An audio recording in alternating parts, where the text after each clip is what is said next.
So guys, welcome to the WSXM podcast. As always, know tell a friend to like, share, comment, and subscribe.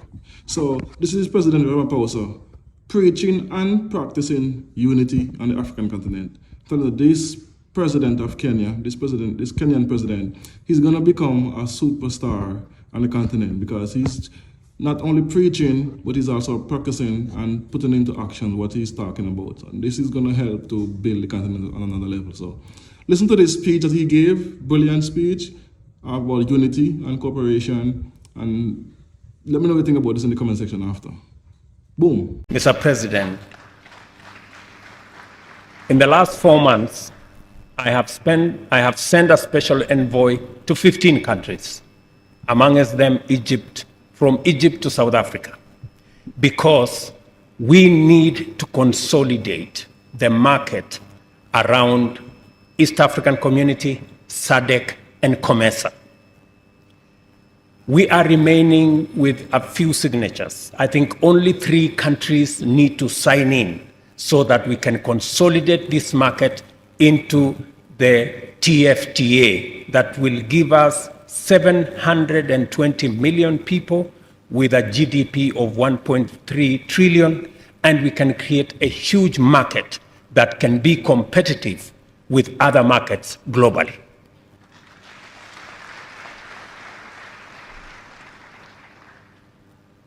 Your Excellencies, time is of the essence. We need to persuade the few countries that are remaining so that we can actualize this market, eliminate unnecessary non-tariff barriers, eliminate unnecessary tariffs that are already built in our tax regimes, so that we can trade more within our region.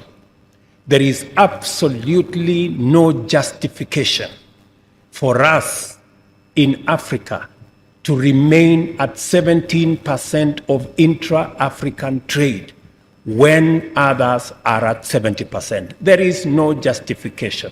It is not wise, it is not intelligent, it is not right.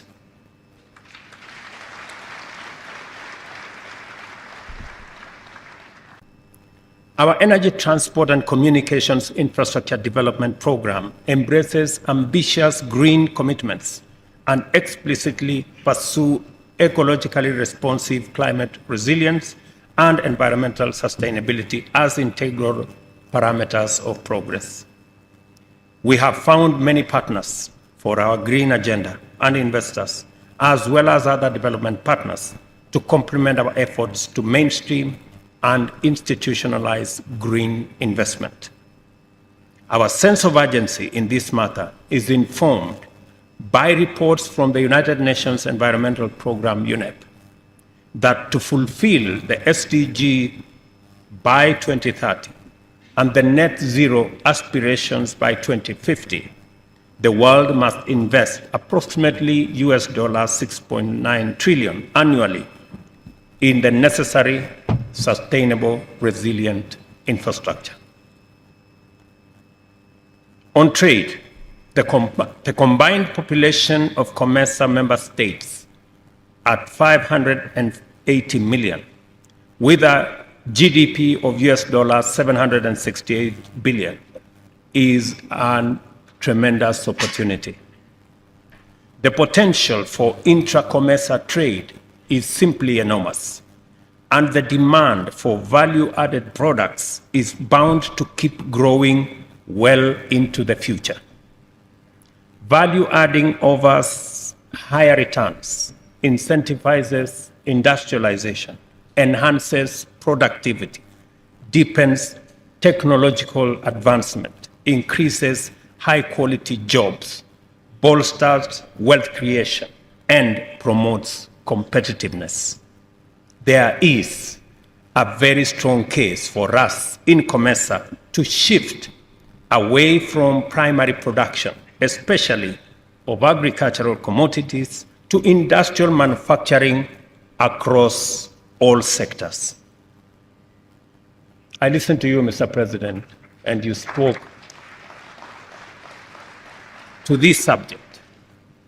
We cannot continue as a continent to be a continent that exports primary products. Our contribution as a continent to international trade is only 3%, in a case where we contribute close to 18% of the world population at the moment. Our intra-Africa trade is only at 17%, while others, whether it is in Europe, it is at 70%, in Asia, it is at 60%, in other areas, it's at 40%. In Africa, it's only at 17%. It speaks to the huge opportunity that we have for intra-Africa trade, and that is why I agree with you that we should eliminate the borders that act as barriers for trade, for movement of people, for movement of goods, and for movement of services. The entire world, ladies and gentlemen, is saddled with enormous and intertwined economic, geopolitical, and climate crises, which have exerted enormous adverse impact on our continent and also our region. These evolving crises were catalyzed by the COVID-19 pandemic, with uniquely devastating consequences on our economies. Although we are now fully embarked on the path to normalcy, we have the singular opportunity to act collectively in crafting effective strategies for accelerating recovery and deepening resilience to anchor sustainable policies, mechanisms, and frameworks. Green investment is one area of unexplored opportunity to resolutely pursue socio-economic development, incorporating ecologically sound and environmentally responsible practices. Our progress in achieving sustainable development goals will increasingly depend on enhanced investment in infrastructure and assets that are necessary for rapid economic growth, but environmentally friendly and resilient to climate impacts. The aim, of course, is to achieve overall reduction in emissions, enhance energy and resource efficiency, develop facilities that can withstand extreme climatic pressure, and avert loss of biodiversity and critical ecosystems. Kenya has made bold commitments to pursue green investment throughout the country and to incorporate ecologically sustainability into the implementation of every policy program and project. This way, we shall be constantly vigilant to opportunities to implement initiatives ranging from solid waste management to agroforestry as urgent strategic investments. The Africa Union Agenda 2063 and the United Nations Sustainable Development Goals, as well as COMESA's strategic objectives, have been incorporated into Kenya's National Transformation Agenda to empower us to pursue opportunities locally and further have a field coherently, consistently, efficiently, and effectively. We have also positioned Kenya and are championing for the radical repositioning of Africa as the clean, green, young continent of the future in order to exploit the opportunities arising from global transition to green industrialization and to transform the challenges posed by climate crisis into opportunities to lead the next industrial revolution from Africa. We are therefore deeply committed to COMESA's vision of prosperity through integration. Our theme for the 22nd COMESA Summit resonates very well with Kenya, especially our aspiration for radical national transformation. The promotion of green investment to power a zero-carbon global industrial order is a priority. Through robust policy, we have taken positive measures to construct an investment climate that attracts high-quality global capital to our economy and to promote a business environment that encourages value addition and secondary manufacturing. I therefore commend the Secretariat and the organizers for their work in arranging this summit and for identifying this theme to highlight important development agendas and to anchor our deliberations.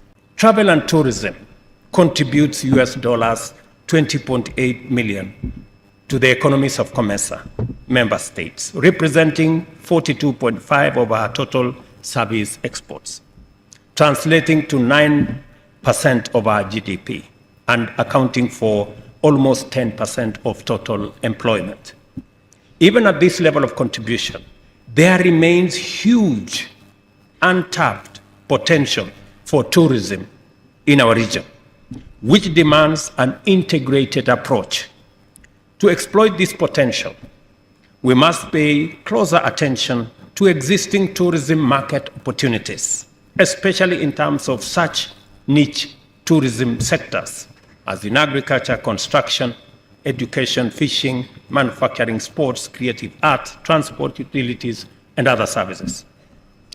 I say this as somebody who has sampled some of the tourism opportunities in our continent. I think it was 2017, I came to see the mighty Zambezi, Livingstone. I stayed in Livingstone for a week, and I can confirm that Zambia is amazing. I was in Namibia to see the sand dunes in Namibia. I have been to Egypt to see the Great Pyramids. Africa is simply amazing.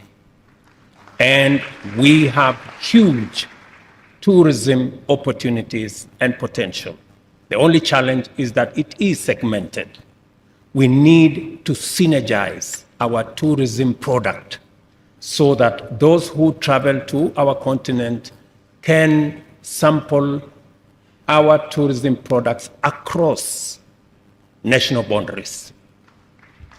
And it begins with us as Africans putting our tourism destinations as number one.